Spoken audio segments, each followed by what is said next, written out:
बिस्मिल्लाहिर्रहमानिर्रहीम। मैं शबीर अंजुम आपको अपने चैनल पे वेलकम करता हूँ।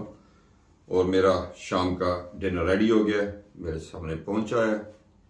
ये पोटैटो तैयार हुआ है, जैकेट पोटैटो। इसमें ऑलरेडी बटर डाल दिया है। अब इसमें मैं डाल रहा हूँ जी ये ट्यूना फिश, और इसमें मिक्स किया हमने सैल्मन इस वेल, माशाल्लाह। और उसके बाद उसमें भी डालेंगे थोड़े से आनियन मैं इतने ज़्यादा नहीं लेता हूँ, थोड़े से डालूंगा। तो ये बीन्स हैं जी, बिस्मिल्लाहिर्रहमानिर्रहीम।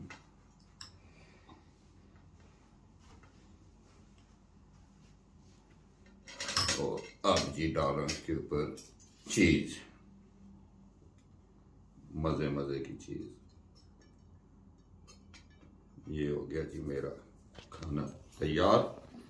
अब इसको करते हैं जी टेस्ट। बिस्मिल्लाहिर्रहमानिर्रहीम।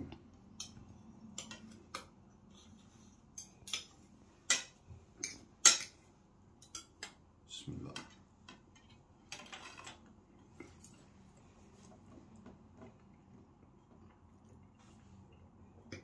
माशाल्लाह, वेरी नाइस जी, थैंक यू, ब्यूटीफुल।